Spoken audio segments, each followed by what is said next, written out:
কতগুলো বউ আছে দেখবেন ইচ্ছা মতো স্বামীর খেদমত করে, যখনই দেখবেন ইচ্ছা মতো আপনাকে খেদমত করতেছে আপনি তখনই বিশ্বাস করবেন অতি ভক্তি, অতি ভক্তি। কারণ এই আমাকে অতি ভক্তি করার পিছনে কারণ আছে। না আপনার বাপের বিরুদ্ধে কথা বলবি, জোরে কোন কথা ঠিক কিনা, পাকা হাঁকাচ্ছে, মাথা টিপতেছে আর বলতেছে স্বামীকে কান্দ কেন, আমার খেদমত করো কান্দ কেন? বলে কান্দার কারণ হলো তোমার বুড়া বাপ আর বুড়ি মা, তুমি যখন চাকরি করবার যাও, ব্যবসা করবার যাও, এই বুড়া বুড়ির অত্যাচারে বাড়ির থাকা আমার কঠিন হয়ে গেছে। তুমি যদি আমাকে নিয়ে জান্নাতের সংসার করবার চাও, এই যে তিনটে একসাথে গেল, এরা কিবা করবি? হ্যাঁ, কারণ এইরকম ছেলেবেলে তিনজন একসাথে হলেই হাসতেছেন, ভবিষ্যৎ খারাপ যদি আল্লাহর কোরআনকে আমরা গ্রহণ না করি। জোরে কোন কথা ঠিক কিনা? সেই আলোচনায় আপনাদের শোনাইতেছে ভাইজান, একটু খেয়াল করেন। এখন বলতেছে তুমি যদি তোমার বুড়া বাপ মায়ের সাথে থাকো তাহলে আল্লাহর হস্তে আমার বাপের বাড়ি পেরে দাও, আর আমার সঙ্গে যদি থাকবার চাও তাহলে তোমার বাপ মাক বাদ দেওয়া লাগবে, অমা আলাইনা ইল্লাল বালাক। এই কয়া এখন আপনি কি করবেন? আমার সাথে থাকবার চাইলে বাপ মাক বাদ দেওয়া লাগবে, আর বাপ মায়ের সাথে থাকবার চাইলে আমি বাপের বাড়ি চলে যাবো। তুমি কি করবা কও? আল্লাহ বলতেছেন লিয়াবলুয়াকুম আইয়ুকুম আহসানু আমালা, তোমাকে সুন্দর আমলের পরীক্ষা করা হবে। এই সময় সুন্দর আমল বাপ মা ছাড়া না বউ ছাড়া? এ মরদরা কথা কর না কেন? এই সময় সুন্দর আমল কি বাপ ছাড়া না বউ ছাড়া? কারণ বউকে আপনি ছাড়া দেন সকালে, বিকালে বিয়ে করে ফেলবেন। আপনি মরদ মানুষ, আপনার বইয়ের অভাব নেই। বউ যদি মরে যায়, আমার আইদার ভাই বলতেছে বউ মরার পর থেকে বাইরে যাইতেই কয় বিয়ে করবে না, আগে কেউ কয়। বউ মরে গেলে বউ পাওয়া যায়, বউ ছাইড়া দিলে বউ পাওয়া যায়, কিন্তু বাপ মা যদি মারা যায় কিয়ামত পর্যন্ত তার বাপ মা পাবেন। আল্লাহ কোরআনে বলেছেন ওয়াকাদা রাব্বুকা আল্লা তা'বুদু ইল্লা ইয়াহু ওয়া বিল ওয়ালিদাইনি ইহসানা। জোরে আল্লাহু আকবার। একটু চিন্তা করেন, আল্লাহ নবী করেছেন, নবী ফাতেমাকে কাছে ডাক দিয়ে বললেন ফাতেমা তোমার কি কখনো মনে হয় তোমার বাবা বিশ্ব নবী বলে আল্লাহ তোমাকে জান্নাত দিবে? এই কথা কি তোমার কখনো মনে হয়? ফাতেমা বলতেছে বাবা আমার সব সময় মনে হয় আমার বাবা বিশ্ব নবী, এই খাতিরে আল্লাহ আমাকে জান্নাত দিবে। সঙ্গে সঙ্গে নবী ফাতেমার আঙ্গুলে একটা ঠাসি দিয়ে বললেন ফাতেমা তুমি বড় ভুল করেছো মা, তোমার বাবা বিশ্ব নবী বলে আল্লাহ তোমাকে জান্নাত দিবে এইটা মনে করো না। জান্নাতে যদি যাইতে চাও তাহলে জান্নাতের আমল করে তোমাকে জান্নাতে যেতে হবে। ফাতেমা বাবার সামনে বসে বলে বাবা জান্নাতে যাইতে গেলে জান্নাতের আমল করা লাগবে, সেই আমলটা কি? আল্লাহ রাসূল বললেন মাত্র 4টা আমল করবা। 1 নম্বর হলো নামাজ, 2 নম্বর রোজা, 3 নম্বর স্বামীর কথা মতো চলা, স্বামীর খেদমত করা, 4 নম্বর সতীত্বের হেফাজত পর্দা করা। ফাতেমা বললেন বাবা এই 4টা আমলের মধ্যে সবচাইতে গুরুত্বপূর্ণ আমল কোনটা? রাসূল বললেন 24 ঘন্টার মধ্যে 5 বার নামাজ পড়লে নামাজের হক আদায় হবে, বছরে 1 মাস রোজা রাখলে রোজার হক আদায় হবে। স্বামী যখন খেদমত চাবে তখন স্বামীর খেদমত করলে স্বামীর হক আদায় হবে। স্বামী যখন খেদমত চাবে তখন স্বামীর খেদমত করা লাগবে। কথা কি বুঝতে পারছেন? স্বামী যখন খেদমত চাবে তখন খেদমত করা লাগবে, ইচ্ছা মতো খেদমত করা যাবে না। রাসূল বলে ফাতেমা মেয়েদের জন্য সবচেয়ে গুরুত্বপূর্ণ আমল হলো পর্দার আমল। পর্দা যদি না থাকে সেই মেয়ের নামাজ রোজা হজ যাকাত কোনো কিছু আল্লাহ কবুল করবে না। মেয়েরা যদি আল্লাহর কাছে ইবাদত কবুল করাবার চায় তাহলে 1 নম্বর গুরুত্বপূর্ণ আমলের নাম কি? সবাই জোরে বলেন নাম কি? পর্দাহীনা নারীর হাতে কোনো বরকত নাই। পর্দা যাদের নাই তারা নিজেরা মার্কেট করবার চায়। জোরে কোন কথা ঠিক কিনা? চোখ বন্ধ করে দেখেন 17 বছরের একটা বকনা আছে, এখানে গাভী মানে বউ, আইডিয়া হলো বেটা, বকনা হলো বেটি। আপনার বলেন তো এই 3 জনের উপর আপনার রাখালি করার দায়িত্ব আছে না নাই? জোরে কোন আছে না নাই? কিয়ামত পর্যন্ত প্রত্যেকটা অভিভাবককে আল্লাহ রাখালের দায়িত্ব দিয়ে প্রেরণ করেছে। এখন আমরা যারা অভিভাবক আমরা চিন্তা করতেছি আমার তো গরু নাই, আমার তো ছাগল নাই, আমি কার রাখালি করব? আপনার বলেন তো কার রাখালি? আপনি চোখ বন্ধ করে দেখেন আছে আপনার বাড়িতে 50 বছরের একটা গাভী আছে, মানে আমার তার বয়স কেবল 50 বছর চলতেছে, এই জন্য কোনো ভাই আমার বাড়িতে মনে করেন আপনাদের বাড়িতে 22 বছরের একটা আইডিয়া আছে, চোখ বন্ধ করে দেখেন 17 বছরের একটা বোকনা আছে এখানে। গাভী মানে বউ, আইডিয়া হলো বেটা, বোকনা হলো বেটি। আপনার বলেন তো এই 3 জনের উপর আপনার রাখালি করার দায়িত্ব আছে না নাই? জোরে কোন আছে না নাই? আপনি মসজিদের মন্ডল বড় মসজিদে সামনে কাতারে ঈশার নামাজ পড়েন, কিন্তু আপনার বিবির খবর কি? আপনি সুবহানাল্লাহ পড়তেছেন আর বাড়ি যাচ্ছেন, আর নিয়ত করছেন আমার বউ তো এশার নামাজ পড়া দোয়া দরুদ পড়তেছে, মাশাআল্লাহ আমিও নামাজি, আমার বউ নামাজি, এই মনে করে বাড়ি ঢুকা দেখেন আপনার ঘরের ভিতর থেকে হরি হরি হরি হরি লো লো লো লো লো লো লো। আমি মুসলমান সামনে কাতারে নামাজ পড়লাম আর আমার বাড়িতে হরি হরি লো লো লো। খবর কি? যায় দেখেন আপনার গাভী, আপনার ম্যাডাম ভারতের স্টার জলসা দেখতেছে। এখন আপনারা বলেন আপনি রাখাল হিসাবে আপনার বউয়ের উপর আপনি কি করবেন? আপনি রাখাল হিসাবে আপনার বউকে কি করবেন? হেলাভ্যান্ডি দিয়ে মারবেন নাকি? মারার দরকার নেই। আস্তে করে রিমোট কন্ট্রোল দিয়ে টিভি বন্ধ করে বউয়ের সামনে বসে বলবেন, বিবি তুমি কি জানো যেই দেশের চ্যানেল দেখতেছো ওই দেশের নাম হলো ভারত। এই ভারত আমাদের 400 বছর পুরাতন বাবরি মসজিদ ভাঙ্গা ওই জায়গায় রাম মন্দির বানাচ্ছে।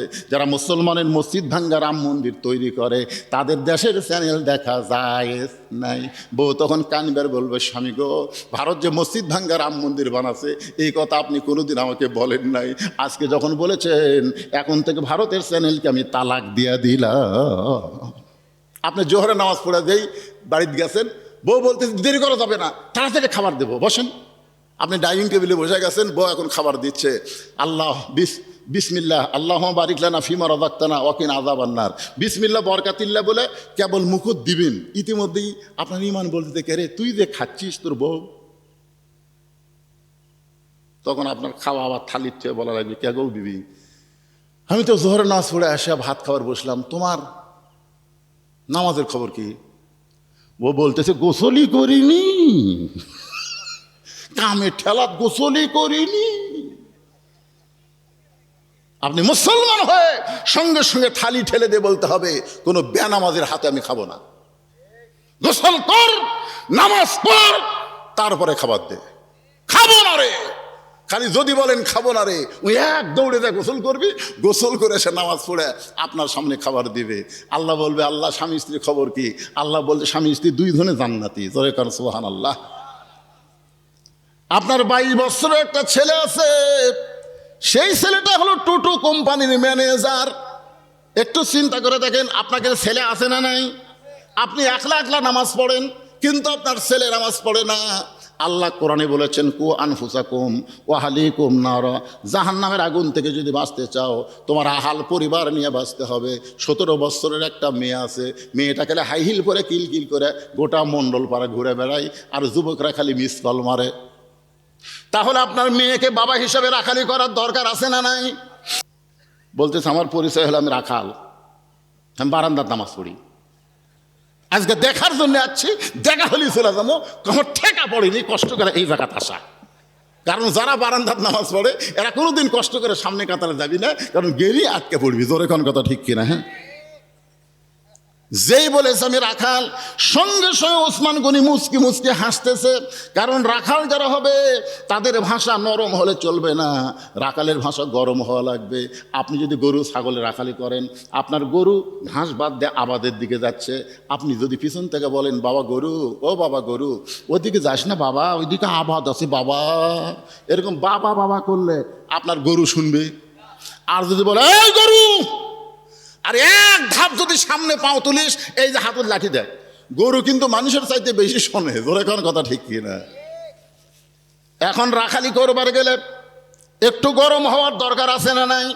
আল্লাহ রাসূল বলেছেন কিয়ামত পর্যন্ত প্রত্যেকটা অভিভাবককে আল্লাহ রাখালের দায়িত্ব দিয়ে প্রেরণ করেছে। এখন খেয়াল করেন, ওসমান গনি চুপটি করে বসে রাখালেকে বলতেছে, ভাইজান আপনি এত গরম হয়েছেন, আমি কোনোদিন আপনাকে সামনে কাতারে দেখি নাই, আজকে দেখলাম বলেই তো এমন করে বললাম। ও ভাই আপনার পরিচয় কি? রাখাল বলতেছে বারান্দাত নামাজ পড়ি, আমি ভিতরে ঢুকছি সামনে কাতারে দেখার জন্যে, দেখা হয়ে গেলে আমি আর কোনোদিন আসবো না। ওসমান গনি বলে, ভাইজান আজকে কি আপনার দেখা হবে? রাখাল বলতে আমার চোখের পাওয়ার ভালো, অনেক দূরে উর্দুম বাজায়, তারপর আমি দেখতে পাই, আর এখানে দেখা যাবে না। তার মানে ওসমান গনি বলতে ভাইজান কয়েক বছর হলে সামনে কাতারে নামাজ পড়ি, এখন পর্যন্ত দেখতে পাইলাম না, এখন পর্যন্ত দেখতে পাইলাম না। রাখাল চুম করে বলতেছে আমার দিকে তাকান তো দেখি আপনার চোখের খবর কি। এবার তাকায় দেখে ওসমান গনির চোখের মনি ঠিক আছে। রাখাল চোখের সামনে লোক লিয়া যায়, ওসমান গনি চোখ বন্ধ করে। রাখাল বলতেছে তাহলে কয়েক বছর হলে সামনে কাতারে নামাজ পড়েন, এখন পর্যন্ত দেখবার পান না, কারণ কি? ওসমান গনি যাকে দেখার জন্য সামনে কাতারে নামাজ পড়ে তিনি হলেন নামাজের মালিক আল্লাহ। আল্লাহ রাসূল বলেছেন আনতাবুদুল্লাহ কাআন্নাকা তারাহু ফাইন লাম তাকুন তারাহু ফাইন্নাহু ইয়ারাকা। যখন তুমি ইবাদতের মধ্যে শামিল হবে, ইবাদতের মালিক আল্লাহকে দেখতে পাবে। আল্লাহ যদি দেখা সম্ভব না হয়, আল্লাহ তোমাকে দেখতে এই বিশ্বাস তোমার কলিজার মধ্যে আসবে। তাহলে ওসমান গনির সামনে কাতারে নামাজ পড়ে কাকে দেখার জন্য? সবাই জবান খুলে বলেন কাকে? আর রাখাল সামনে কাতারে আইছে কাকে দেখার জন্যে? উমরকে দেখার জন্যে। কিন্তু বুঝবার পারেনি মূর্খ মানুষ। ওসমান গনিকে বলতে ভাইজান সত্যি যদি আপনি দেখবার না পারেন তাহলে আমার হাত ধরেন, আমার হাত ধরেন ভাই, আমি নিজেও দেখব, আপনাকেও দেখায় দিব। সঙ্গে সঙ্গে আল্লাহর কোরআন ওসমানের সামনে এসে বলতেছেন ইয়া আইয়ুহাল্লাযীনা আমানুত্তাকুল্লাহা ওয়া কুনু মা'আস সাদিকিন। আল্লাহু আকবার। রে ইমানদারেরা, আল্লাহর ভয় যদি কলিজার মধ্যে রাখতে চাও তাহলে তোমরা সত্যবাদীদের সাথী হও, সত্যবাদীদের দল করো, সত্যবাদীদের সাথী হও। মা'আস সাদিকিন, সত্যবাদী কারা? আল্লাহর কোরআন থেকে কথা বলে যারা, তারাই হলো সত্যবাদী। মানুষের কথা যারা বলে এরা হলো মিথ্যাবাদী। মানুষের তৈরি সংবিধান ডক্টর কামালের লেখা, এর মধ্যে গোজামিল আছে, এর মধ্যে সন্দেহ আছে, এর মধ্যে ভুল আছে। কিন্তু আল্লাহর পাঠানো কোরআন সংবিধানের মধ্যে কোনো সন্দেহ নাই, কোনো ভুল নাই, কোনো গোজামিল নাই। ধরে কোন কথা ঠিক কিনা? আল্লাহ বলতেছে ইমানদারেরা আল্লাহর ভয় যদি কলিজার মধ্যে রাখতে চাও অকুনু মা'আস সাদিকিন, সত্যবাদী তোমরা সাথী হও। ওসমান গনি মনে মনে কয় আল্লাহ নিজের যোগ্যতায় কোনোদিন তোমাকে দেখবার পাইলাম না, আজকে যখন এমন একজন আল্লাহর বান্দা পাইছি সে নিজেও দেখবে এবং আমাকেও দেখায় দিবে।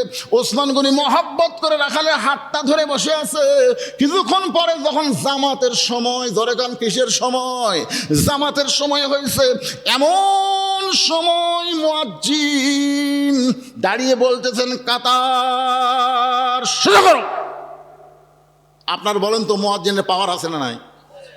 এখন আবার আর একটা যোগ আছে, মোবাইল বন্ধ করো। মুয়াজ্জিন কিন্তু দুই দিকে তাকায়। আপনারা দেখছেন এই কথা কয়ে মুয়াজ্জিন দুই দিকে তাকায়। মুয়াজ্জিন যখন দেখে যে সব কাতার সোজা করতেছে তখন মুয়াজ্জিন মনে মনে কয় বেতন কম হলে কি হবি রে, আমার কথার দাম আছে। সবাই যখন মোবাইল অফ করতেছে, সাউন্ড অফ করতেছে, তখন মুয়াজ্জিনের মশান বাড়ে না? এখন বাড়ে না? মুয়াজ্জিন যেই মাত্র আকামত শুরু করেছে এমন সময় হযরত ওমর মেহরাবের মধ্যে ঢুকতেছে। এখন আপনারা চিন্তা করে বলেন তো হযরত ওমর মেহরাবের মধ্যে ঢুকতেছে কোন দিক দিয়ে? কারণ আল্লাহর কোরআন দিয়ে যখন রাষ্ট্র চলবে প্রত্যেকটা নেতারাই মসজিদের ইমাম হওয়া লাগবে। সুবহানাল্লাহ বলেন। তাহলে দরজা দিয়ে যদি হযরত ওমর আসবার চায়, আর প্রত্যেকটা সাহাবী যদি মনে করে নবীর পরে নবী হওয়ার যোগ্যতা আল্লাহ তাকে দান করেছে, তার হাতের সাথে খালি একটু হাত লাগাবো, 1 লাখ 2 লাখ সাহাবী যদি হাত লাগাবার চাই উমর ফারুক মেহরাবে আসবার পারবি। এই জন্যে বড় নেতা হওয়ার কারণে মেহরাব বরাবর পাশে একটা ছোট্ট ঘর আছে, ওই ঘরের মধ্যে হযরত ওমর রেস্ট করতেছে। যেই মাত্র মুয়াজ্জিন আকামত দেওয়া শুরু করেছে ওমর ফারুক মেহরাবের মধ্যে ঢুকে পড়ছে। যেই মেহরাবের মধ্যে ঢুকেছে ওসমান গনি রাখালের ডান হাত ধরে আছে, আর রাখাল বাম হাত দেখালি বলতেছে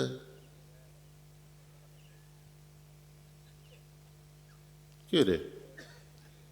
এই তো আমাকে বললো রে যে উমরকে যদি দেখবার চাও সামনে কাতারে যাও, আবার মেহরাবের মধ্যে।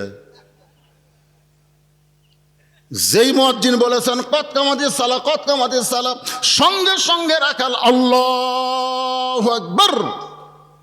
যে আল্লাহু আকবার বলেছে ওসমান গনি রাখালের হাতটা ছাড়া দিস। হাত ছাড়া দেয় বলতে তো ভাইজান ইমাম সাহেব যখন ভুল করে তখন মানুষ লোকমা দেয়, আল্লাহু আকবার বলে, এখনো আকামতি শেষ হয় নাই আর আপনি আল্লাহু আকবার লোকমা দিলেন। রাখাল বলে এই জন্যই তো তুই কানা। এই জন্যই তুই দেখ পারপাস না। কি জন্যে আল্লাহ আকবার বললাম মিয়া তুই জানিস না?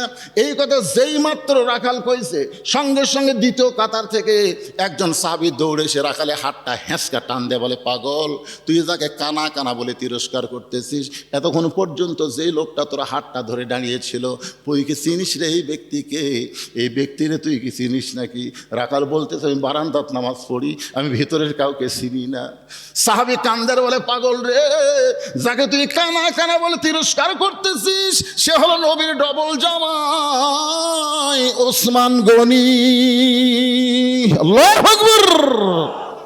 এখানে যারা উমরা করেছেন, হজ করেছেন, অবশ্যই আপনারা জান্নাতুল বাকির মধ্যে প্রবেশ করেছেন।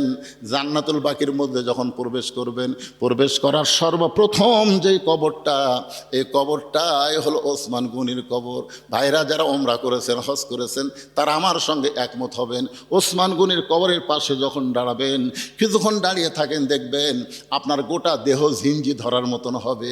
কারণ মাত্র 2.5 হাত 3 হাত নিচেই একটা জীবিত মানুষকে আল্লাহ কিয়ামত পর্যন্ত শোয়া রাখছে। কারণ আল্লাহ কোরআনে বলেছেন, ওয়ালা তাকুলু লিমা ইউকতালু ফি সাবিলিল্লাহি আমওয়াতুন বাল আহইয়াউ ওয়ালাকিন লা তাশউরুন। ওসমান গনি আল্লাহর কোরআন যখন লিখতেছিল, ওই কোরআন লেখা অবস্থায় পিছন দিক থেকে অতর্কিত তাকে হামলা করে হত্যা করে একজন শহীদ ওসমান গনি জান্নাতুল বাকির প্রথমেই শুয়ে আছে। বাজান গ, আল্লাহর নবীর হলো ডবল জামাই। যেই মাত্র কইছে, ওই রাখাল চিৎকার করে বলতেছে, হায় রে হায়, আমি বারান্দায় নামাজ পড়তাম, আমি মসজিদের মধ্যে কোনোদিন ঢোকার সাহস পাইতাম না, কিন্তু ওই পথিক আমার সর্বনাশ করছে। ওমর ফারুকের দিকে আঙ্গুল দেখায় বলতেছে, ওই পথিক আমার সর্বনাশ করেছে। ওই পথিক আমারে কইছে, ওমরকে যদি দেখবার চাও তাহলে ফজরের নামাজ সামনে কাতারে আদায় করো। আমার সারা জীবনের সাধনা একটা বার শুধু হযরত ওমরকে দেখতে চাই। হযরত ওমরকে দেখতে এসে ওই পথিককে যখন মেহরাবের মধ্যে আমি দেখতে পাই, আমি আল্লাহু আকবার লোকমা দিলাম, এই কারণেই পথিক মেহরাব থেকে সরে যাবে, ওই জায়গায় হযরত ওমর দাঁড়াবে, আমি প্রাণ ভরে তাকে এক নজর দেখতে চাই। হাজার হাজার সাহাবীরা মসজিদের মধ্যে কাঁদতেছে। রাখাল চিল্লায় বলে, আল্লাহ, বারান্দায় নামাজ পড়া ভালো, এই মসজিদের মধ্যে কান্দাকান্দি কেন শুরু হয়ে গেল?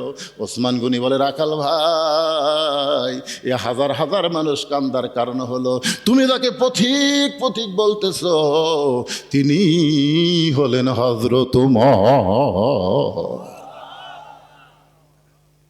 গাছের গোড়া কাটলে গাছটা যেমন পড়ে যায়, তেমনি রাখাল মেহরাবের মধ্যে পড়ে গিয়া কাটা মুরগির মতন ছটফট করে আর বলে, আমির আল মুমিনিন, আমি আপনাকে তওবা পড়াইছি, আমি আপনাকে মুনাফিক কইছি, আমি আপনাকে ভণ্ড কইছি, এত কথা বলেছে গো আমির, আপনি অধম রাখালকে কিছুই বলেন নাই।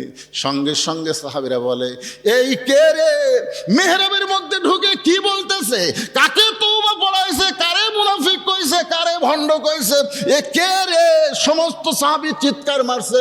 কারণ যে ওমর সম্পর্কে বলা হয়েছে জান্নাতি 10 জনের 2 নম্বরে হযরত ওমর, নবী হওয়ার পরে নবী হওয়ার যোগ্যতা হযরত ওমর। আল্লাহ রাসূল বলেছেন, আমি হলাম ইসলামের প্রচারক আর ওমর হলো ইসলামের প্রসারক। জোরে গান সুবহানাল্লাহ। আর সেই মানুষের সামনে কে রে তওবা পড়াইছে, মুনাফিক কইছে, ভণ্ড কইছে, এই কে? সবাই যখন চিৎকার করে উঠছে, ওমর ফারুক জোড়হাত করে বলতেছেন, আতিউল্লাহ ওয়া আতিউর রাসূল ওয়া উলিল আমরি মিনকুম, আল্লাহর আনুগত্য করো, নবীর অনুসরণ করো। আমি যদি তোমাদের আমির হই, আমাকে কি তোমরা মানো? সমস্ত সাহাবী বলতেছে, 1000 বার মানি, 1 কোটি বার মানি। ওমর ফারুক বলতেছে, তাহলে একটু ধৈর্য ধরো, আমাকে তওবা পড়াইছে, আমাকে মুনাফিক কইছে, আমাকে ভণ্ড কইছে, অবশ্যই এর বিচার হবে, অবশ্যই বিচার হবে। তাহলে আকামত দেওয়া যখন হয়ে গেছে, তখন আগে বিচার দেখবা না আগে নামাজ পড়বা? তোমরাই সাহাবীরা বলো, হইছে, বন্ধ করে দিয়া আগে এর বিচার দেখবা না তোমরা নামাজ আদায় করবা? সবাই বলতেছে, দুনিয়ার সমস্ত কাজের আগে হলো নামাজ। জোরে কোন কথা ঠিক কিনা? ওমর ফারুক বললেন, তাহলে 2 রাকাত ফজরের ইমামতি করার পরে অবশ্যই বিচার হবে, তবে বিচার মানুষের তৈরি আইন দেওয়া হবে না, বিচার হবে আল্লাহর কোরআন দিয়া। জোরে কোন সুবহানাল্লাহ। কারা কারা কোরআনের বিচার দেখবেন দুই হাত তোলা, আল্লাহকে হাত দেখান, লিল্লাহে তাকবীর, হাত নামান। এই যে এখন আমরা খালি বলি ডক্টর ইউনূস, এই লরম মানুষ, এই বুড়া মানুষ, এই তো কিছু করবার পারবি না। আমি কিন্তু গত বছর 5 আগস্টের পরে 2-4টা মাহফিল আমি বলেছি যে ইউনূস নবীরে খাইলো মাছেতে গিলিয়া, ফেরেশতা পাঠাইলেন আল্লাহ এসমে আজম দিয়া, দমে দমে সে হরদম পরে সে এসমে আজম। এই গজলটা কয়ে বলছি যে মাছ যখন ইউনূসকে হজম করা পারেনি, ভারত যতই চেষ্টা করুক আমাকে ডক্টর ইউনূসকে হজম করে পারবি না। তোর এখন কথা ঠিক কিনা? এই বুড়িয়ার শেষে একটা খেল দেখালো ভাই। আর্মিকের মধ্যে যারা হাসিনা সহযোগিতা করেছে সব পায় না। ও বাবা রে, বুড়া রে, তুই যে তলে তলে।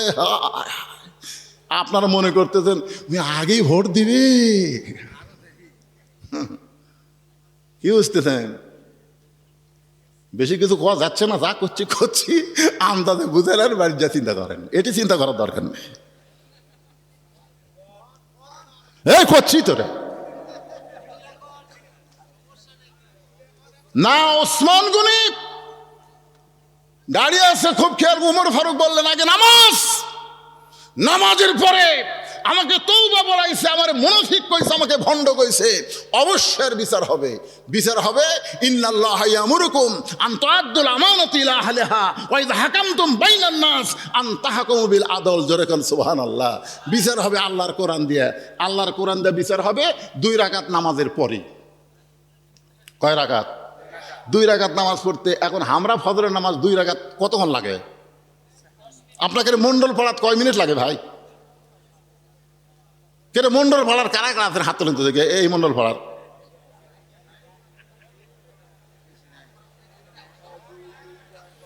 আচ্ছা আচ্ছা আচ্ছা, বোঝা গেছে। মন্ডল পড়ার যারা বাড়িয়া তারা হাত তোলেন তো দেখে।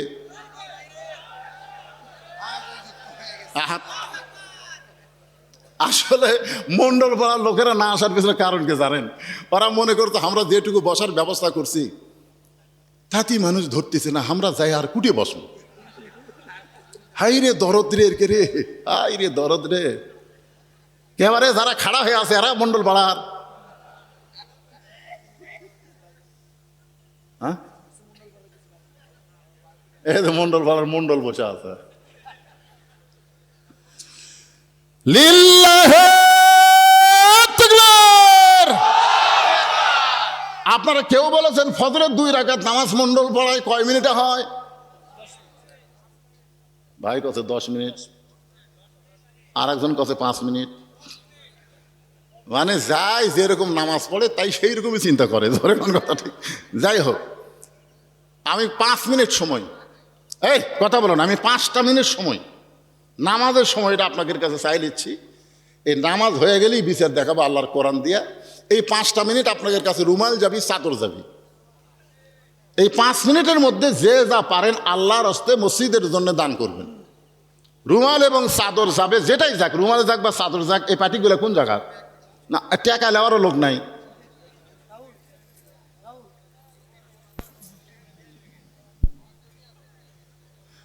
একজনও আপনারা উঠা বসা করবেন না। অরিজিনাল ওয়াজি কিন্তু বন্ধ আছে, কারণ আমরা আল্লাহর কোরআনের বিচার দেখবো। জোরে কোন কথা ঠিক কিনা? হ্যাঁ, এখনো তো দেখা হয়নি কোরআনের বিচার। ইউনূস একটু দেখাবার চাচ্ছে, এটা আইনের বিচার, বর্তমান বাংলাদেশে আইন অনুযায়ী।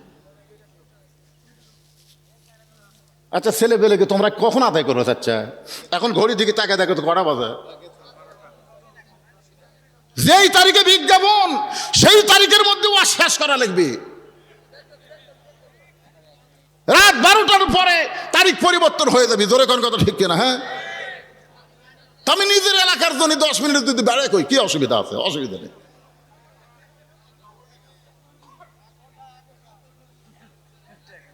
টাকা কিসের ডবল টাকা রে? এই দাও দাও, গামছার মধ্যে দাও বাবা, দাও দাও। 10 টাকা, 20 টাকা, 50 টাকা, 100 টাকা, যে যা পারেন আল্লাহর। মাঝখান থেকে উঠে গেলে সর্বনাশ। বসান, মুরব্বী ওঠেন না বাবা, ওঠেন না রে। আপনি 10টা টাকা দেওয়ার ভয় উঠলেন।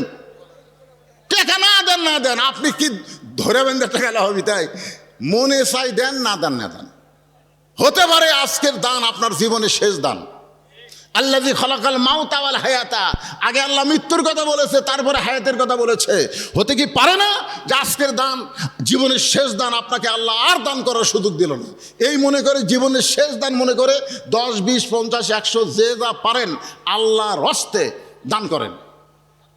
আর যারা এখনও মণ্ডল ভাড়ার কেউ যদি থাকে যে আমি 1000, 2000, 5000 দিব, তাহলে আপনারা এখানে এসে দিতে পারেন, টেজে এসে দিতে পারেন। এই গামছার আদায় শেষ, আমার আদায় করাও শেষ।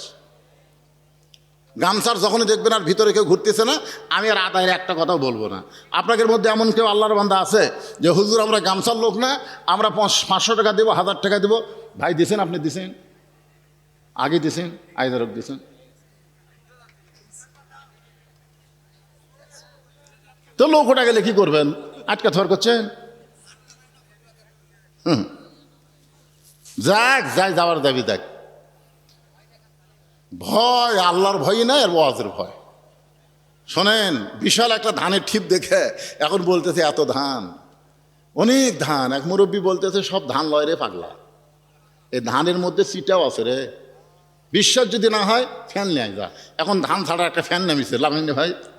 তো ফ্যানের সামনে যখন ইনকে করে আলোক করে তোলে, তখন পাতানগুলো সব উড়ে যায় আর ধানগুলো সব ওটি পড়ে থাকে। তো যখন আদায় শুরু হয় তখন চিটা পাতান যারা, এরা থাকতে পারে না, এরা উড়ে যায়। বাবা অ্যাক্সিডেন্ট করছে, সুস্থতার জন্য ছেলে 300 টাকা দান করছে। আল্লাহ দানকে কবুল করে বাবাকে পুরোপুরি সুস্থতা দান করুক, জোরে কর আল্লাহুম্মা আমিন। এর বাপ অ্যাক্সিডেন্ট করছে, তাও আর মন কান্দিচ্ছে। অনেকের বাপ মা মরে গেছে, তাও মরে গেছে, ফুরে গেছে।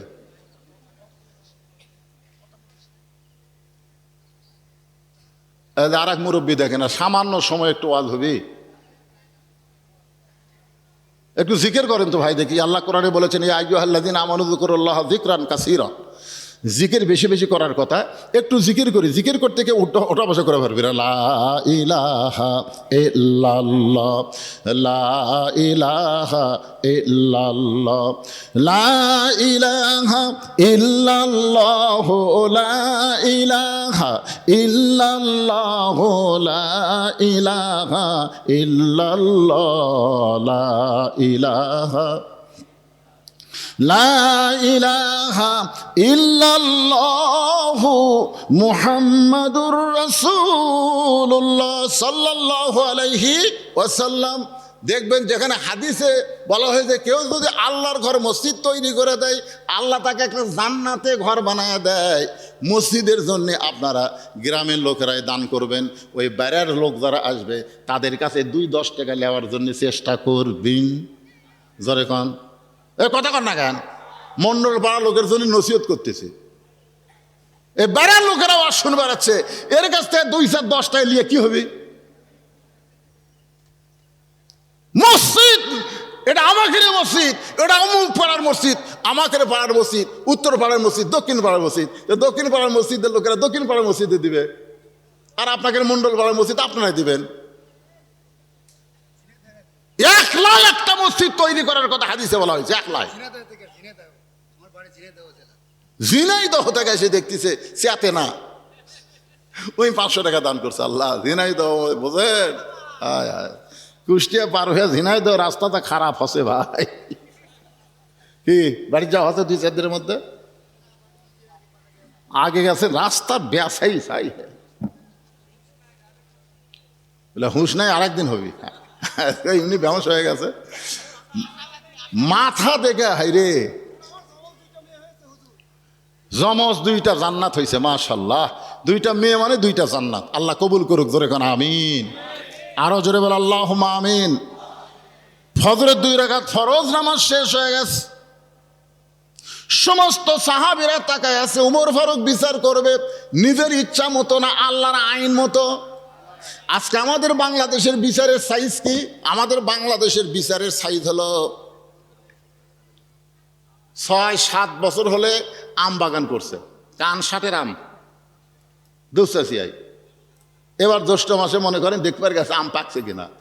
আম দেখবার যায়, দেখে গাছের ডালে বসে ছোট্ট একটা বাচ্চা পাকা আম পাকতিছে আর ব্যাগের মধ্যে তুলতিছে। বাগানের মালিক কয়, কে রে, এই আমার পরিবারের একটা আম আমরা খাইনি, আর তুই আমার বাগানের ডালে চড়ে তুই পাকাম পারতেছিস, ব্যাগের মধ্যে তুলতেছিস, তোর বাপকে যা বিচার দেবো রে, এই তোর বাপক যা বিচার দেবো। সে খালি মুসকে মুসকে হাসে। বাগানের মালিক বলে, হাসিস কেন? বলে, আমার বাপকে কোথায় যা বিচার দেবেন, আমার বাবাও আর এক গাছের চড়ছে। তখন বাগানের মালিক কয়, বিচার দেবো কার কাছে? বেটাও চোর, বাপও চোর, আজকে আমাদের সমাজের অবস্থা হয়েছে, তাই বিচার দিবেন কার কাছে? বিচারকেরা পর্যন্ত চোর। জোরে কোন কথা ঠিক না? কিন্তু আল্লাহর আইন দিয়ে যখন দেশ চলবে, তখন দেশটা কেমন হবে একটু মনোযোগ দিয়ে শোনেন। নামাজ যখন শেষ হয়ে সমস্ত সাহাবীরা তাকায় আছে, আর রাখাল খালি সামনে কাতারে মনে মনে কাঁদতেছে, চোখ দিয়ে দর দর করে পানি পড়তেছে। কারণ নামাজের মধ্যে তার চিল্লায় চিল্লায় কান্দা যায় না। আল্লাহ রে, সারা জীবনের সাধনা যাকে এক নজর দেখব, আর তার সঙ্গে আমি কত বড় বেয়াদবি করছি, তাকে আমি তওবা পড়াইছি, তাকে আমি মুনাফিক কইছি, তাকে আমি ভণ্ড কইছি। রাখাল যখন কাঁদতেছে সামনে কাতারে নামাজের ভিতরে, ওমর ফারুক কিন্তু ইমামতি করতেছে, আর রাখালের কান্নাটা বুঝবার পারতেছে। কারণ রাখাল কাঁদতেছে, বাজান রে, ওমর বরাবর রাখাল কাঁদতেছে নামাজের ভিতরে। আল্লাহ, আমার ইমান শেষ হয়ে গেছে। আল্লাহ, দুনিয়াতে তাকে একটা নজর দেখার জন্য জীবিত আছি, তাকে আমি তওবা পড়াইছি, তাকে আমি মুনাফিক কইছি, তাকে ভণ্ড কইছি। নামাজ যখন শেষ হয়ে যায়, সমস্ত সাহাবীরা যখন উমরের দিকে তাকায় আছে, উমর ফারুক এক টানে ওই বসে থাকা রাখালকে এক টানে উপরে তুললেন। তোলার পরে রাখালকে বুকের মধ্যে জাপটে ধরে রাখালের কপালে একটা চুমা দেয়। সমস্ত সাহাবীরা বলে, আমিরুল মুমিনিন, বিচারের নামে আপনি আমাদের কি দেখালেন? যেই লোকটা নিজেই বলতেছে আপনাকে তওবা পড়াইছে, আপনাকে মুনাফিক কইছে, আপনাকে ভণ্ড কইছে, আর আপনি তাকে বুকের মধ্যে নিয়ে কপালে চুমা দিলেন। ওমর ফারুক বলে, সাহাবীরা রে, রাখালের এত কথা হজম করার পেছনে কারণ হলো আমি রাখালকে দেখি নাই, রাখালের ভিতর আমার আল্লাহর কোরআন দেখা যায়। আল্লাহর কোরআন শুধু ওয়াজ শোনার কিতাব না, আল্লাহর কোরআন শুধু ওয়াজ করার কিতাব না, আল্লাহর কোরআন হলো বাস্তবে আমল করার কিতাব। জোরে বলেন কথা ঠিক কি না? এই জন্য আল্লাহ বলেছেন, সামিনা ওয়া তাআনা, শুধু শুনলে হবে না, এইটা গ্রহণ করা লাগবে। আমরা সবাই বলবো সব দেখা হলো শেষ, আগামীতে আমরা দেখব বাংলাদেশ আল্লাহর কোরআনের বাংলাদেশ। কারা কারা দেখতে চান একটু দেখার নিয়তে হাত তোলেন ভাইজান। আল্লাহু আকবার। আল কোরআনের আলো সংসদে জালো, কোরআন হাদিস যেখানে, দুনিয়ার মুসলমান লিল্লাহি তাকবীর। বিশ্বাস করেন, 5ই সেপ্টেম্বর থেকে আমি ওয়াজ শুরু করছি। 501 টাকার কাছে ওয়াজ করছি জোগাড়পাড়া, আর প্রতিদিন দূরে দূরে ওয়াজ। চাপাই নবগঞ্জ করছি রাত্রে, তারপরের রাত করছি রাজশাহী, আগামীকাল আছে দিনাজপুরে। প্রতি রাত আমাকে ওয়াজ করতে হয় ভাইজান। আপনারা একদিন শুনতেছেন, আমি নিয়ত করেছিলাম যে 12টার আগেই, অর্থাৎ তারিখ পরিবর্তনের আগেই ওয়াজ শেষ করব, কিন্তু আপনারা বসে আছেন, আজকে বসা থেকে কলজা ভরে গেল না। নিজের এলাকার লোক আমার ওয়াজ শুনবার চাই, আগামীতে দাওয়াত নেওয়া হবে, কোনো অসুবিধা নাই। ইস্তেগফার পড়েন, আস্তাগফিরুল্লাহ রব্বি মিন কুল্লি জামবি ওয়া তুবু ইলাই, লা হাওলা ওয়ালা কুওয়াতা ইল্লা বিল্লাহিল আলিয়্যিল আযীম। আল্লাহুম্মা আমিন। আল্লাহুম্মা আনতাস সালাম ওয়া মিনকাস সালাম, তাবারাকতা ইয়া যাল জালালি ওয়াল ইকরাম। আয় আল্লাহ তাআলা, আল্লাহ তোমার পাগল বান্দা বান্দিরা কঠিন গরমের দিনে ফ্যানের বাতাসকে বাদ দিয়া তোমার কোরআনের মহব্বত কলিজার মধ্যে নিয়ে এই জান্নাতের বাগানে বসে বসে রাত 12টা পার পর্যন্ত আলোচনা শুনল। মেহেরবানি করে আজকের মাহফিল আমাদের সকলের হেদায়েতের জন্যে, নাজাতের জন্যে, জান্নাতের জন্যে আল্লাহ কবুল করো। এই মাহফিলের শুরু থেকে শেষ পর্যন্ত যে আলোচনা হয়েছে আল্লাহ, এর মধ্যে যদি ত্রুটি হয়, ভুল হয়, মাফ করে দাও। এর যা হাদিয়া মঞ্জুর করো সোনার মদিনায় নবী পাকের রওজা মোবারকে আল্লাহ কবুল করে নাও। তামাম আম্বিয়ায়ে কেরাম, আসহাবে কেরাম, তাবিনে কেরাম, তাবিনে কেরাম, তামাম পৃথিবীর মাটির নিচে যত মুমিন মুমিনা আছে আল্লাহ সকলের আরওয়াফের হাদিয়া কবুল করো। আমরা যারা হাত তুলেছি, আমাদের জনম দুঃখনী মা যাদের কবরে গেছে, আমাদের দরদের বাবা যাদের কবরে গেছে আল্লাহ, রব্বির হামহুমা কামা রব্বায়ানি সগীরা। বাপ মার কবরকে জান্নাতের টুকরা কবুল করে নাও। আমাদের দাদা দাদি নানা নানি আত্মীয় স্বজন যারা কবরে গেছে কবরবাসীদের আল্লাহ তুমি মাফ করে দাও। এই মণ্ডল পাড়ার যুবকেরা গাড়ি থেকে যখন নামতেছি আমাকে ফুল দিয়া তারা সম্বর্ধনা দিল। ও মাবুদ, সেই যুবকদের জন্য দোয়া করি, এই যুবকেরা প্রতি বছর এমন কোরআনের বাগান যেন লাগাতে পারে, এরা যেন 5 ওয়াক্ত নামাজি হয়। আল্লাহ তুমি কবুল করে নাও। এই যুবকদের মধ্যে যারা চাকরি বাকরি করে চাকরি বাকরির মধ্যে বরকত দিও। ব্যবসা বাণিজ্য যারা করে ব্যবসা বাণিজ্যের মধ্যে বরকত দিও। এই যুবকদের মধ্যে যারা লেখাপড়া করে তাদের মাথার জিহানি শক্তি বাড়ায় দাও। এই যুবকগুলোকে আল্লাহ তুমি কোরআনের জন্য ইসলামের জন্য কবুল করে নাও। মণ্ডলপাড়া মসজিদকে 2টা মসজিদকে আল্লাহ কিয়ামত পর্যন্ত কবুল করে নাও। আমার পর্দানিশী মা বোনেরা আবিদা সালিহা পর্দানিশী কবুল করে মা ফাতেমার চরিত্র দান করো। আমাদের মধ্যে আমরা যারা অসুস্থ অবস্থায় আছি আল্লাহ সুস্থতার নিয়ামত দান করে দাও। কে কোন নিয়তে হাত তুলেছে আল্লাহ সকলের নেক নিয়ত নেক আশাকে আল্লাহ তুমি কবুল করে নাও।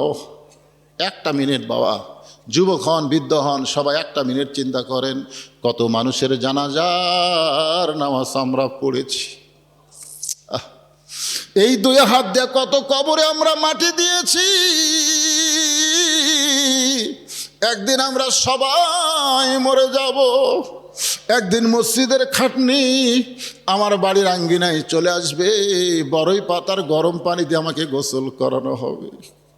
মরে যখন যাব আল্লাহ দিনটা যেন জুমার দিন হয় তুমি কবুল করো। মরি যখন যাব আল্লাহ মাসটা যেন রমজান মাস হয় তুমি কবুল করো। বাতিলের বিরুদ্ধে হকের পক্ষে তোমার পথের সৈনিক হিসাবে যদি চাও আমাদের জীবনটাকে তুমি কবুল করে নাও।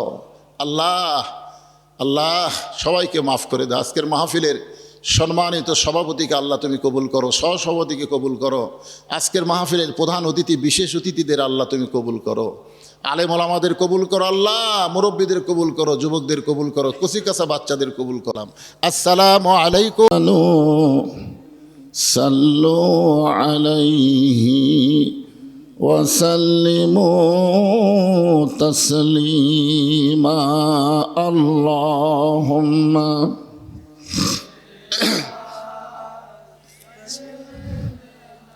মাওলানা মুহাম্মদ ওয়ালা আলি সাইয়্যিদিনা শফিআনা।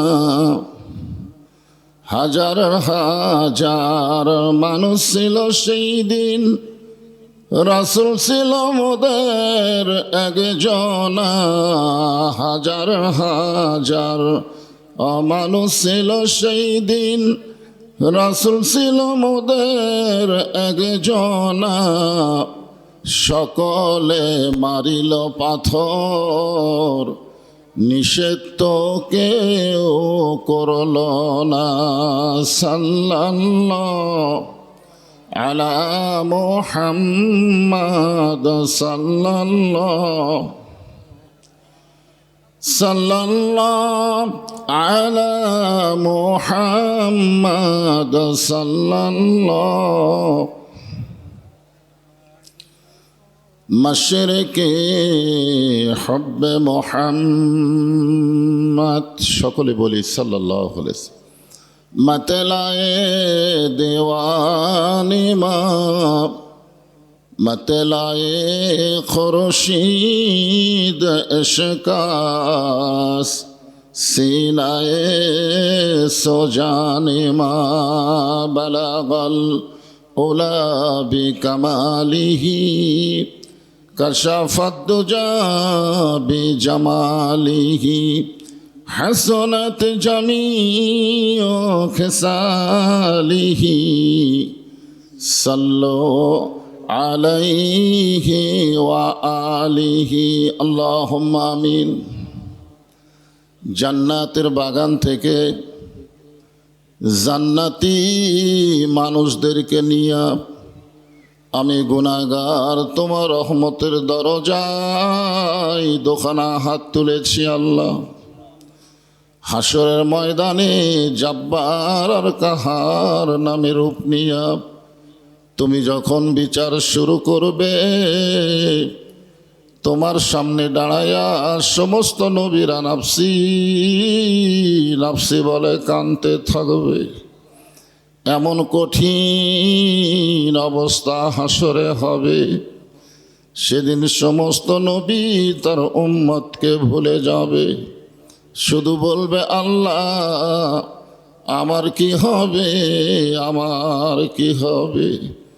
একমাত্র দরদি নবী শাফাতের কান্ডারি ইয়া রব্বি হাবলি উম্মতি বলে সেজদায় পড়ে যাবে। সেই কঠিন মুসিবতের সময় আজকের এই মাহফিলকে ওসিলা করে আমাদের সবাইকে রাসূলের উম্মতের কাতারে আল্লাহ কবুল করে নিও। সুবহানা রাব্বিকা রাব্বিল ইজ্জাতি আম্মা ইয়াসিফুন ওয়া সালামুন আলাল মুরসালিন আলহামদুলিল্লাহি রাব্বিল আলামিন। লা ইলাহা ইল্লাল্লাহ লা ইলাহা ইল্লাল্লাহু লা ইলাহা ইল্লাল্লাহু লা ইলাহা ইল্লাল্লাহ লা ইলাহা ইল্লাল্লাহ লা ইলাহা। যার দিলে আছে আমার আল্লাহর ভয়, যার মনে আছে আল্লাহর ভয়, যার দিলে আছে আল্লাহর ভয়, আল্লাহ আল্লাহ সব সময়। আহার নিদেরা ভালো লাগে না, এই দুনিয়া ভালো লাগে না, ভালো লাগে শুধু আল্লাহ। লা ইলাহা ইল্লাল্লাহ লা ইলাহা ইল্লাল্লাহু লা ইলাহা ইল্লাল্লাহু লা ইলাহা ইল্লাল্লাহ লা ইলাহা। জবান খুলে লা ইলাহা। মরণের কালে বুঝিতে পারিবা, কবরে গেলে বুঝিতে পারিবা, এই কলেমার কত গুণ। লা ইলাহা ইল্লাল্লাহু বলো রে মুমিনগণ, লা ইলাহা ইল্লাল্লাহ লা ইলাহা ইল্লাল্লাহু মুহাম্মাদুর রাসূলুল্লাহ।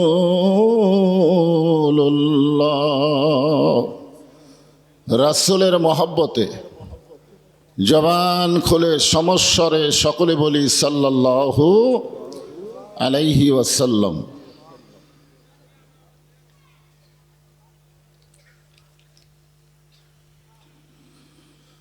দুপচাচিয়া মণ্ডলপাড়া জামে মসজিদের উদ্যোগে আজকের এই দ্বিতীয় অধিবেশন তাফসিল কোরআন মাহফিল।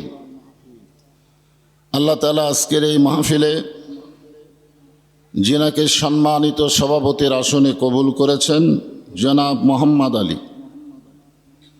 আজকের এই মাহফিলের সম্মানিত সহসভাপতি অ্যাডভোকেট ওমর ফারুক চান। আজকের এই মাহফিলের সম্মানিত সভাপতিদ্বয়কে অন্তরের অন্তঃস্থল থেকে আমি শুভেচ্ছা জ্ঞাপন করছি। আজকের এই মাহফিলের সম্মানিত প্রধান অতিথি জনাব মোহাম্মদ জাহাঙ্গীর আলম, সাবেক মেয়র দুপচাচিয়া পৌরসভা, সাবেক সাধারণ সম্পাদক দুপচাচিয়া উপজেলা বিএনপি। আজকের এই মাহফিলের সম্মানিত প্রধান অতিথিকে অন্তরের অন্তঃস্থল থেকে আমি শুভেচ্ছা জ্ঞাপন করছি। সম্মানিত অতিথিবৃন্দ, সম্মানিত সুধীজন, এ জাতির শ্রেষ্ঠ সন্তান সম্মানিত ওলামায়ে কেরাম, আপনাদের মাঝে মাঝে যে সমস্ত আলেম ওলামা বসে আছেন, মঞ্চে আছেন, মাগরিবের নামাজের পর থেকে যে সমস্ত বক্তাগণ কোরআন হাদিসের আলোকে অত্যন্ত গুরুত্বপূর্ণ আলোচনা করে আপনাদেরকে শোনালেন, আলেম ওলামা সহ আজকের মাহফিলের বক্তাগণকে অন্তরের অন্তঃস্থল থেকে আমি শুভেচ্ছা জ্ঞাপন করছি। এই মুহূর্তে আমার সামনে যারা বসে আছেন, জিনাদেরকে এক নজর দেখার জন্য আল্লাহ অসংখ্য রহমতের ফেরেশতা নাজিল করেছেন। সুবহানাল্লাহ বললেন না? ফেরেশতা দেখতে আমরা যাইনি, বরং ফেরেশতারাই আমাদেরকে দেখতে আইছে। যে আল্লাহ আমাদেরকে দেখার জন্য ফেরেশতা প্রেরণ করলেন, আমার সামনে যেনারা বসে আছেন, আমি আমার অন্তরের অন্তঃস্থল থেকে আপনাদের সবাইকে শুভেচ্ছা জ্ঞাপন করছি। সম্মানিত মা বোনেরা, পর্দার অন্তরালে বসে বসে যারা আলোচনা শুনতেছেন, তাদেরকে শ্রদ্ধা জ্ঞাপন করে এই মুহূর্তে জানতে চাচ্ছি আপনারা সকলে কেমন আছেন? আলহামদুলিল্লাহি রাব্বিল আলামিন। যে আল্লাহ শারীরিক সুস্থতা, মানসিক প্রশান্তি দান করে আজকের এই জান্নাতের বাগানে কবুল করলেন, আমরা সে আল্লাহর উপরে খুশি না বেজার? তাহলে জবান খুলে সমস্বরে সকলে বলবো, রব্বানা লাকাল হামদ হামদান কাসীরান তাইয়িবান মুবারাকান ফীহি। আল্লাহ তাআলা আমাদেরকে ভাগ্যগুণে এমন একটা ধর্মের ভিতরে কবুল করেছেন, যেই ধর্ম ছাড়া আর কোনো ধর্মই নাই। আল্লাহ কোরআনে বলেছেন, ওমা ইয়াবতাগি গায়রাল ইসলামা দীনান ফালা ইউকবালা মিনহু। রুহের জগতে আমাদের রুহগুলোকে আল্লাহর এত পছন্দ হয়েছে যে দুনিয়ার জগতে মুসলমানের ঘরে আমাদের কবুল করেছেন। যে আল্লাহ জন্মসূত্রে আমাদেরকে মুসলমান হিসাবে কবুল করলেন, আমরা সে আল্লাহর উপরে খুশি না বেজার? তাহলে জবান খুলে আর একবার বলি আলহামদুলিল্লাহ। আমাদের ভাগ্য এত ভালো যে আমরা এমন একজন নবীর উম্মত, যেই নবী নিজের জন্য কোনোদিনও আল্লাহর কাছে কিছুই বলেনি, কোনোদিনও বলবে না। সব সময় শুধু উম্মতের জন্য পাগল দেওয়ানা। আমরা সেই নবীর উম্মত, যে নবী জান্নাতের মধ্যে গিয়েও আমাদের কথা ভোলে নাই। লাইলাতুল মেরাজে আল্লাহ তাআলা নবীকে জান্নাত দেখার তৌফিক দিয়েছিলেন। ওই সময় ফেরেশতা জিবরাইল বলেছিলেন, ইয়া রাসূলুল্লাহ, আপনি যদি আর দুনিয়াতে না যান, আপনি যদি চান জান্নাতে থাকতে পারবেন। কারণ আল্লাহ তাআলা ঘোষণা করেছেন, ফাদখুলুহা খালিদিন। কেউ যদি একবার জান্নাতে প্রবেশ করে, আল্লাহ চিরস্থায়ীভাবে তাকে জান্নাত দিয়ে দেয়। আপনি যদি আর না চান, তাহলে আল্লাহ আপনাকে আর দুনিয়াতে প্রেরণ করতে পারবে না। কারণ আল্লাহর কথার সাথে কাজের মিল আছে না নাই? সঙ্গে সঙ্গে আল্লাহ রাসূল বললেন, জিবরাইল, আল্লাহ যদি আমাকে জান্নাতে থাকার জন্য ঢুকতে বলতেন, আমি জান্নাতে ঢুকতামই না। আমি জান্নাতে ঢুকেছি আমার উম্মতের জন্য। আল্লাহ কেমন জান্নাত বানাইছে সেটা নিজের চোখে দেখার জন্যে।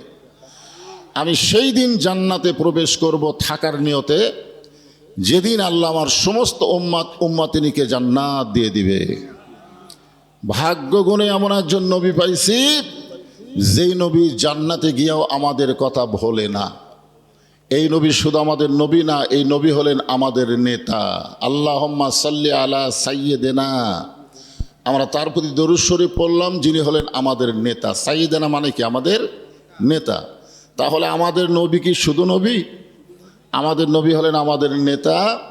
যেই নবী নেতা জান্নাতের মধ্যে গিয়েও আমাদের কথা ভোলে না, আমরা সেই নবী নেতাকে বাদ দিয়ে এমন নেতার পিছনে চামচাগিরি করি যেই নেতা সংসদে গেলে আর আমাদের কথা মনে রাখে না। জোরে কোন কথা ঠিক কিনা? এই জন্যে ভাগ্যগুণে আমরা এমন একটা নবী উম্মত হয়েছি যে নবীর সম্পর্কে বলা হয়েছে, নিদানে আখেরাতে তরাইতে পুলসিরাতে কান্ডারি হইয়া নবী পার করিবেন সেই তরণী। সবাই বলেন নবী মোর পরশমণি, নবী মোর সোনার খনি, নবী নাম ভাবে যে জন সেই তো দো জাহানের ধনী। মাশাআল্লাহ, এমন একজন নবীর উম্মত হওয়াতে আপনারা খুশি না বেজার? তাহলে জবান খুলে আর একবার বলি আলহামদুলিল্লাহ।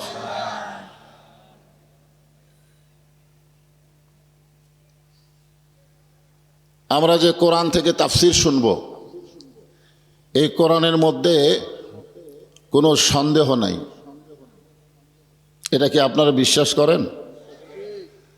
জালিকাল কিতাবু লা রাইবা ফিহি হুদাল্লিল মুত্তাকিন। এখানে আল্লাহ তাআলা কিন্তু সবার জন্য কোরআনকে হেদায়েত স্বরূপ ঘোষণা করেনি। আল্লাহ বলেছেন এমন একটা কিতাব যার মধ্যে কোনো সন্দেহ নাই, কেবলমাত্র তারাই কোরআন থেকে হেদায়েত পাবে যারা মুত্তাকি হবে।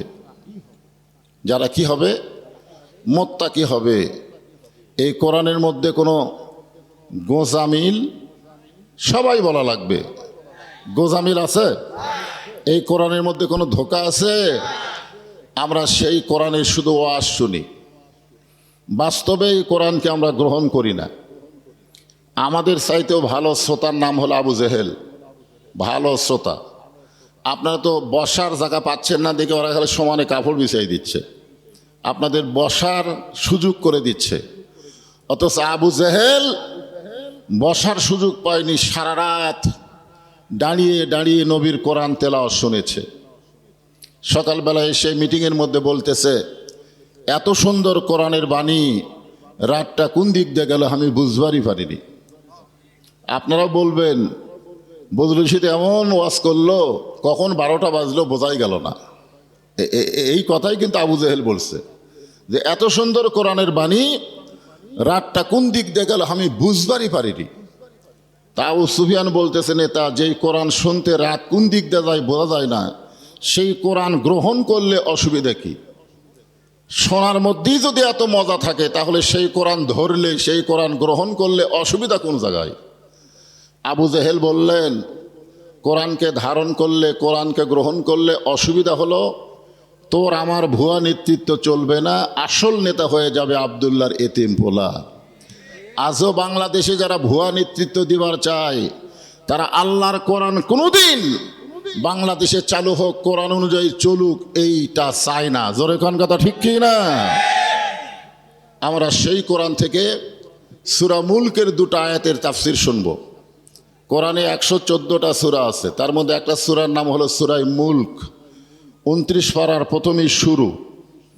অনেকেই বলে যে ইসলামে রাজনীতি নাই, ধর্মের মধ্যে রাজনীতি নাই, মাওলানারা রাজনীতি পালো কোথায়? অথচ রাজত্ব নামের একটা সূরাই আছে। সুবহানাল্লাহ বলেন। নাম কি? সূরায়ে মুলক। মুলক শব্দের অর্থ হলো রাজ্য, রাজত্ব। রাজ্য রাজত্বের মালিককে, ক্ষমতার মালিককে। আমাদের বাংলাদেশে অনেকেই বলে ক্ষমতার উৎস হলো জনগণ। একথা বলে না?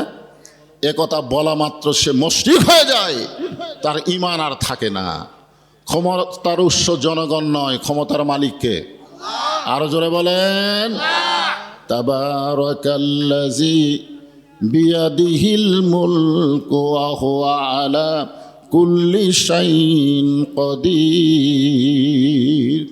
গোটা বিশ্বের রাজত্ব, কর্তৃত্ব, মালিকানা একমাত্র কার হাতে?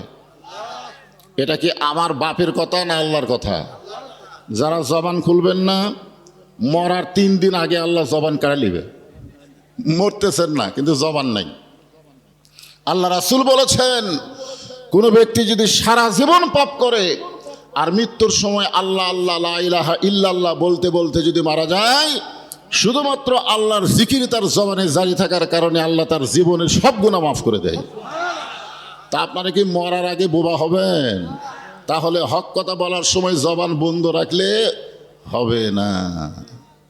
এর চাইতে হক কথার আছে? গোটা বিশ্বের রাজত্ব, কর্তৃত্ব, মালিকানা একমাত্র কার হাতে? সমস্ত ক্ষমতার মালিককে।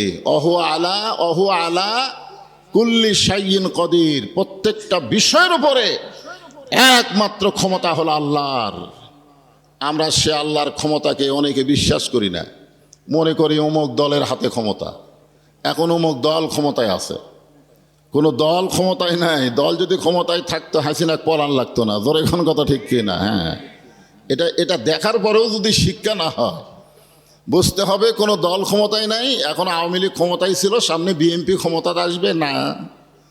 সব সময় যিনি ক্ষমতা, তিনি হলেন আমাদের আল্লাহ। জোরে বলেন ঠিক? হ্যাঁ, সে আল্লাহ বলতেছেন, আল্লাযী খালাকাল মাউতা ওয়াল হায়াতা লিয়াবলুয়াকুম আইয়ুকুম আহসানু আমালা ওয়া হুয়াল আজিজুল গফুর। মৃত্যু আর হায়াতকে সৃষ্টি করেছেন কে? আল্লাহ। আগে দেখেন কিভাবে আল্লাহ বলতেছেন, একটু খেয়াল করেন যুবকেরা। তোমরা তো মনে করো আমার দাদা বাঁচা আছে, তারপরে বাপ আছে, তারপরে আমি আছি, সিরিয়ালে 3 নম্বরে আছি। হিসাব করে আমার দাদাই বাঁচা আছে, কি কন? এরকম আছে না নাই? অনেক যুবকেরা যারা আজকের এই মাহফিল করতেছে, তাদের মধ্যে হয়তো অনেকেই দেখেন মাগরিব এশার নামাজে পড়েনি, কিন্তু তাফসীর মাহফিল করতেছে। এদের ধান্দা কি? যে বুড়া হই, যখন হবে চামড়া ঢিল, আল্লাহর সাথে দেব মিল। যতদিন থাকবে চামড়া টাইট, আল্লাহর সাথে করব ফাইট। এখানে আল্লাহ বলতেছেন খলাকাল মাউতা ওয়াল হায়াতা। আগে মরার কথা বলেছে, তারপরে হায়াতের কথা বলেছে। এই কথা বলার পিছনে কারণ হলো, কে কখন মরবে এটা আমরা কেউ জানি না, কেউ জানি না। এই যে মাহফিল আইছেন, এখান থেকে বাড়ি যাবার পারবেন, সিনা টান করে একজন খাড়া হয়ে বলেন তো, হুজুর আমি বাড়ি যাবই, এরকম বলার কোনো ক্ষমতা আমাদের আছে? নাই। তার মানে বোঝা গেল যে কোনো সময় আমাদের মৃত্যু হবে। এই ছেলেরা এদিকে হয়েছে, কথাবার্তা চলবে না, জায়গা নাই।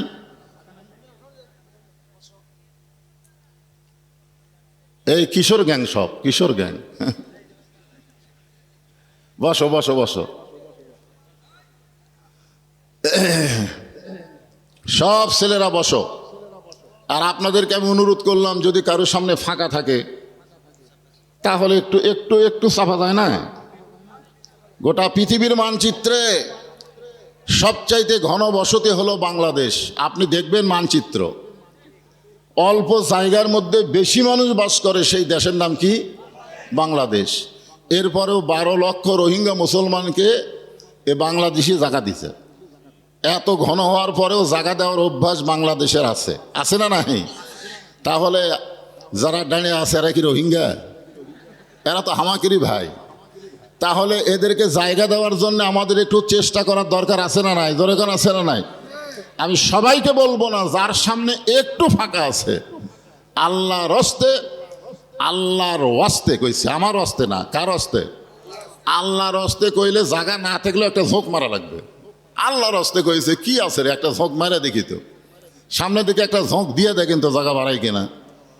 আর এই সুযোগে তোমরা বসে নাও, তোমাদের জন্য আজকে ওয়াজ হবে। এই যুবক আর ইয়ংদের জন্য আমার ওয়াজ হবে, বসো। বুড়া মানুষের জন্য ওয়াজ করে কোনো লাভ নাই, কারণ বুড়া মানুষ এমনি ভালো। যৌবন বয়সে ঘুষের চাকরি করছে, তখন আর মনে পড়ে নাই। যেই বুড়া হয়ে চাকরি গেছে, তখন কাঁদতেছে আর বলতেছে, আল্লাহ আমি আর জীবনে ঘুষ খাবো না, আল্লাহ আমি আর জীবনে ঘুষ খাবো না। আল্লাহ কয় তোর চাকরি আছে? তাই নাই, তো ঘুষ খাবি কেমনে? তো মানুষ যখন বুড়া হয় বেকায়দাই ভালো হয়। জোরে কোন কথা ঠিক কিনা? এদেরকে ভালো করা লাগবে। এই জন্য বসো, তোমরাই বসো। তাহলে আল্লাহ তাআলা কি বললেন খেয়াল করে শুনবেন। খালাকাল মাউতা ওয়াল হায়াতা, মৃত্যু এবং হায়াতকে সৃষ্টি করেছেন কে? আসলে এখানে আমাদের ধারণায় বলা দরকার ছিল আল্লাযী খালাকাল হায়াতা ওয়াল মাউতা, জীবন এবং মৃত্যু সৃষ্টি করেছেন আল্লাহ। কিন্তু আল্লাহ আগে হায়াতের কথা না বলে আগে মৃত্যুর কথা বলে এটা বুঝাচ্ছেন যে আইসো ঠিকই, যাওয়া লাগবে। তুমি যতই 3 তলা 4 তলা 5 তলা বাড়ি করো, ওই জায়গায় তুমি থাকতে পারবে না, তোমাকে যাওয়া লাগবেই। যাওয়া কেমনে যাবেন? চিত হয়ে কাত হয়ে? আল্লাহ বলেছেন ইয়া আইয়ুহাল্লাযীনা আমানুত্তাকুল্লাহা হাক্কা তুকাতিহি ওয়া লা তামুতুন্না ইল্লা ওয়া আনতুম মুসলিমুন।